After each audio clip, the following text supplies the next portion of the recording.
नमस्कार। देशकाल में आपका स्वागत है। मैं हूं मुकेश कुमार।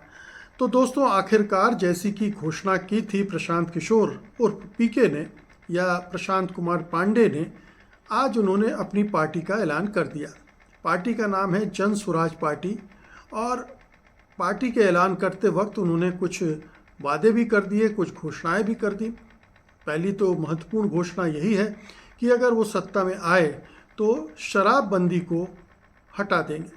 उनका तर्क है कि अगर शराबबंदी न हटाई गई या शराबबंदी की वजह से राज्य को बड़ा राजस्व का नुकसान हो रहा है और उससे जो राज्य के विकास में मदद मिल सकती है वो नहीं मिल पा रही है, तो वो ये काम करेंगे। एक दूसरा, उन्होंने रोज़गार की गारंटी की बात की है और ये कहा है कि राज्य में जो बंद पड़ी फैक्ट्रियां हैं उनको भी वो चालू करेंगे।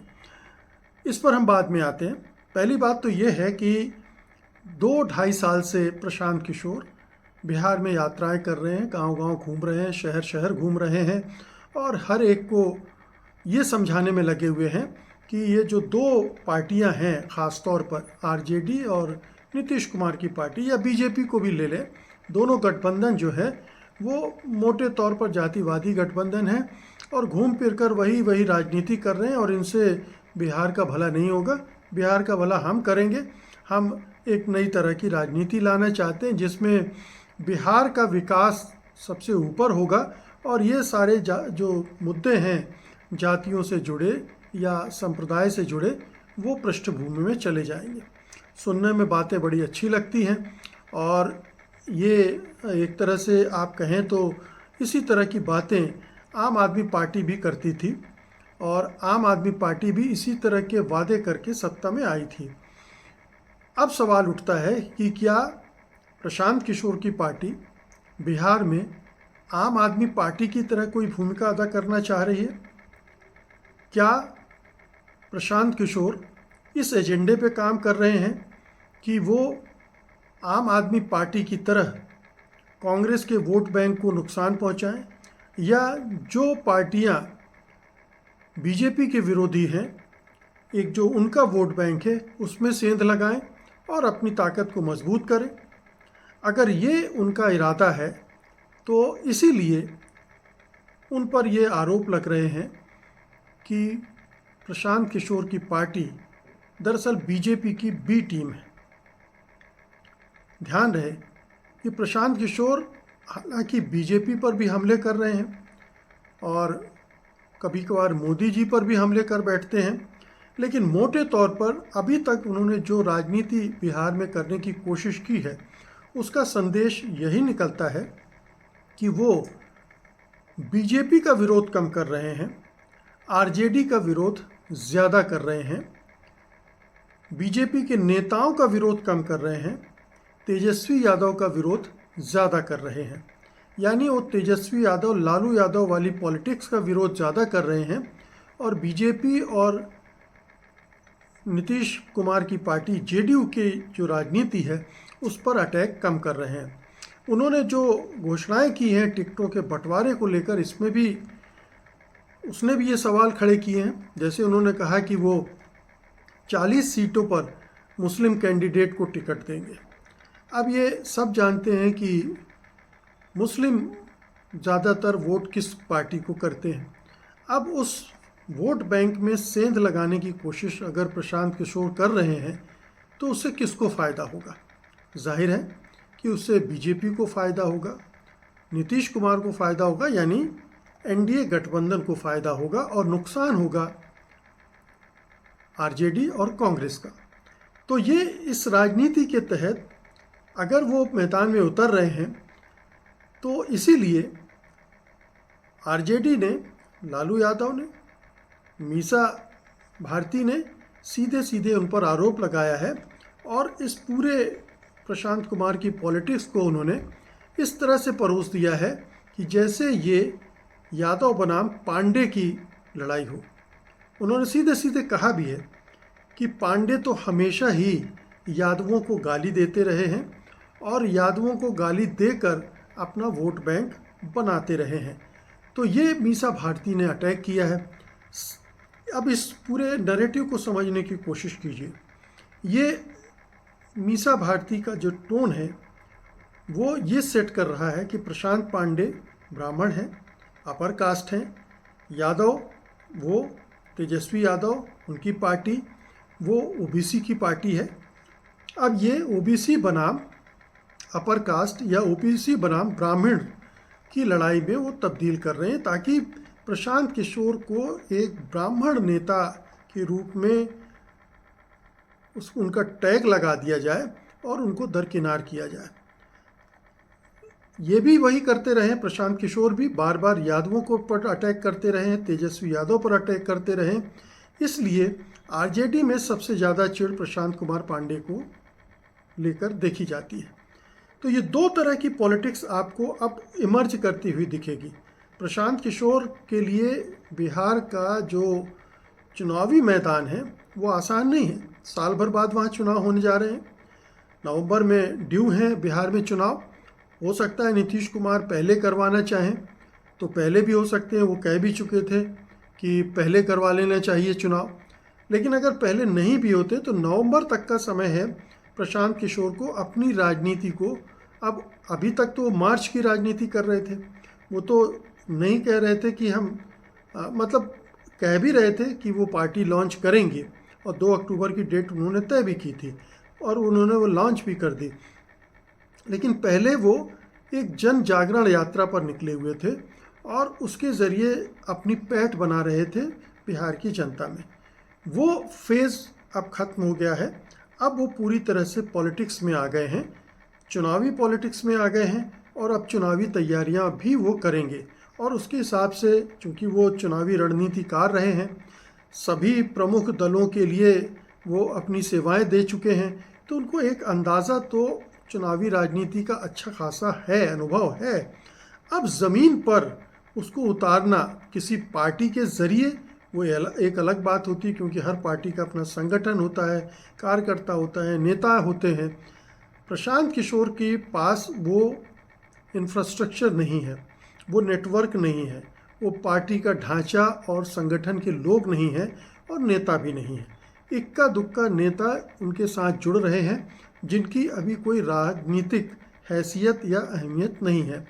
ऐसे में प्रशांत किशोर अकेले कहाँ तक ले जाए पाएंगे गाड़ी, ये देखने वाली बात होगी। बल्कि अब 1 साल में वो किस तरह से अपनी पार्टी को आगे बढ़ाने का काम करते हैं, ये देखने की बात होगी। क्योंकि बिहार की राजनीति बहुत ही कॉम्प्लेक्स है।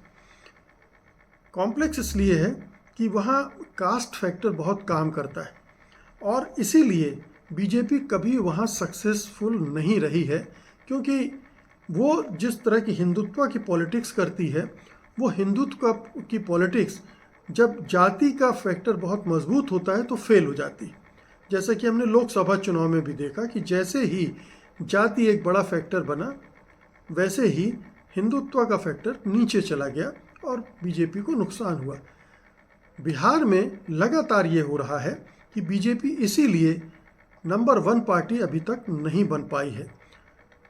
इसलिए अब ये एक चुनौती होगी प्रशांत किशोर के लिए कि वो जो स्थापित दल हैं, जिनके पास अपने संगठन हैं, अपने नेता हैं, उन नेताओं की अपनी पहचान है। और तेजस्वी यादव ने पिछले 2-3 चुनावों में ये दिखाया है कि वो एक बड़े नेता बनने की वो सलाहियत रखते हैं, उनमें योग्यता है, काबिलियत है और जो जनता है उनमें उनके प्रति आकर्षण भी है। तो एक करिश्मा उनके अंदर है, ये वो दिखा चुके हैं। दूसरी तरफ नीतीश कुमार, अब उनका करिश्मा पूरी तरह से ढल चुका है, ढह चुका है। वो किसी तरह से अपनी गाड़ी आगे खींच रहे हैं। अब उनमें वो दम नहीं है कि वो अपनी पार्टी को अकेले दम पर कहीं दूर तक ले जा सकें। बीजेपी के कंधों की ज़रूरत उनको इसीलिए पड़ी है और इसलिए वो बीजेपी के साथ उनका जो गठबंधन है वो कितना कारगर होगा, इसको लेकर बहुत सवाल खड़े किए जा रहे हैं। एक तीसरा चौथा फैक्टर भी है। तीसरा फैक्टर ये है कि कांग्रेस पार्टी का रिवाइवल हुआ है और ये प्रशांत किशोर खुद भी मान रहे हैं। उन्होंने अपने इंटरव्यू में कहा कि जो पार्टी 52 से 99 में पहुंच गई है, इसका मतलब है कि वो पार्टी अब उसमें उम्मीद पैदा हो गई, उसके कार्यकर्ताओं में, उसके नेताओं में अब ये उम्मीद पैदा हो गई है कि उनकी पार्टी डिलीवर कर सकती है, सत्ता में आ सकती है। तो कांग्रेस मजबूत हो रही है, तो बिहार में भी कांग्रेस का प्रदर्शन बेहतर होगा, बिहार में भी कांग्रेस वोट आकर्षित करने में सक्षम होगी और उसका जो गठबंधन है आरजेडी के साथ वो स्ट्रांग होगा उसकी वजह से, क्योंकि कांग्रेस अपने साथ माइनॉरिटीज़ भी लाती है, कांग्रेस अपने साथ दलित भी वोट लाती है और पिछड़ा वोट पहले से ही आरजेडी के साथ है। तो ये तीन फैक्टर अगर मिल जाते हैं तो इंडिया गठबंधन राज्य में बहुत मजबूत हो जाता है एनडीए गठबंधन के मुकाबले। और जब इन दो गठबंधनों के बीच मुकाबला होगा तो प्रशांत किशोर कहाँ रहेंगे।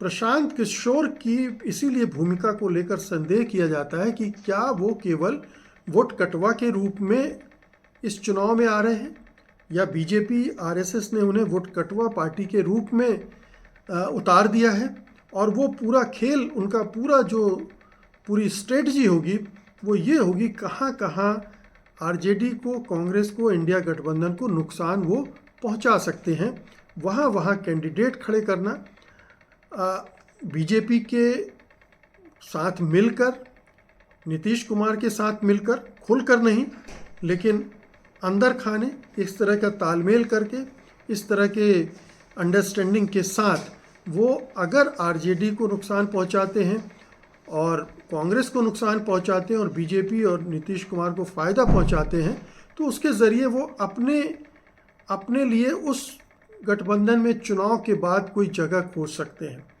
या अगर तो वो कहीं कहीं तितरफा लड़ाई बना सके तो 5-7 सीटें अगर, हालांकि 5-7 सीटें बहुत होती है, उसकी संभावना भी बहुत कम है। प्रशांत किशोर खुद अगर लड़ेंगे और वो जीतेंगे इसकी भी संभावना बहुत कम है, वो भी चुनाव जीत पाएंगे इसको लेकर बहुत संदेह है।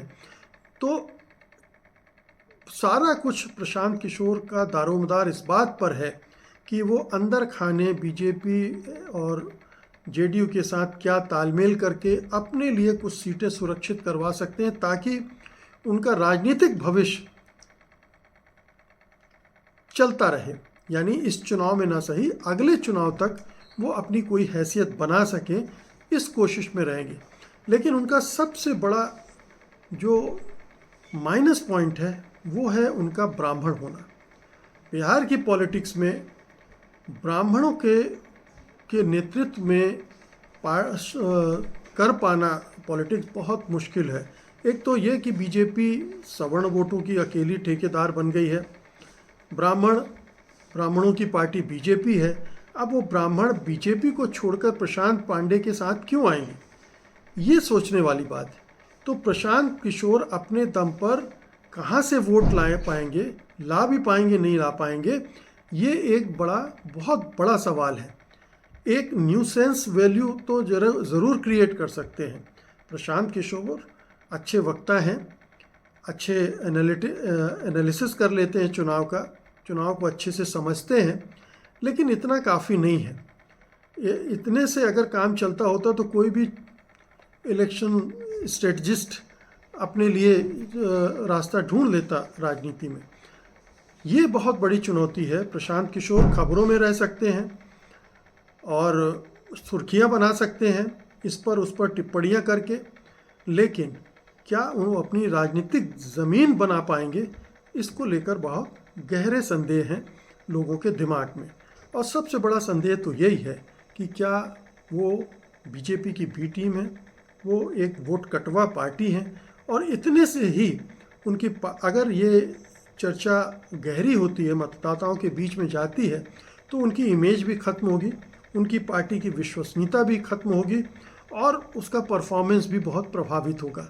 तो आज की तारीख में बेशक प्रशांत किशोर ने अपनी एक राजनीतिक पारी शुरू कर दी है, लेकिन उसका भविष्य अभी बहुत उज्जवल नहीं दिखता है, क्योंकि बिहार की राजनीति एक अलग किस्म की राजनीति है और उसमें किसी अगड़े नेता की पार्टी के लिए बहुत गुंजाइश नहीं है। ये प्रशांत किशोर को समझ में आना चाहिए।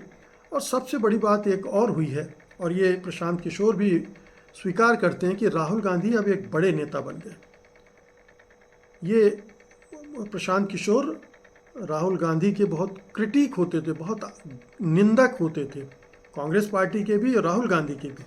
लगातार उन्होंने बहुत कड़वी टिप्पणियां राहुल गांधी के बारे में की हैं, लेकिन आज उनका भी मुंह बंद है। वो भी स्वीकार कर रहे हैं कि राहुल गांधी अब वो वाले राहुल गांधी नहीं रह गए, उनकी अपनी एक छवि बन गई है, उनकी एक एक्सेप्टेबिलिटी हो गई है। तो वहाँ भी राहुल गांधी का जो असर होगा बिहार में भी, वो भी कहीं कहीं ज़्यादा होगा नीतीश कुमार के मुकाबले, प्रशांत किशोर के मुकाबले, किसी भी बीजेपी के मुकाबले, यहाँ तक कि मोदी के मुकाबले भी राहुल गांधी का असर ज़्यादा होगा। तेजस्वी और राहुल का की जोड़ी है वो लगभग वैसा ही काम कर सकती है जैसे उत्तर प्रदेश में अखिलेश और राहुल की जोड़ी ने लोकसभा चुनाव के दौरान किया। अब ये देखना है कि आगे ये तीनों जो बड़े प्लेयर हैं, तीन बड़े प्लेयर हैं, बीजेपी, जेडीयू और आरजेडी, वो किस तरह से अपनी राजनीति को आगे बढ़ाते हैं और उसमें कांग्रेस आरजेडी के साथ क्या रोल प्ले करती है, और उधर प्रशांत किशोर के लिए इन सब के बीच में कितनी जगह, स्पेस रह जाता है। बहुत बहुत शुक्रिया आपका, धन्यवाद, नमस्कार।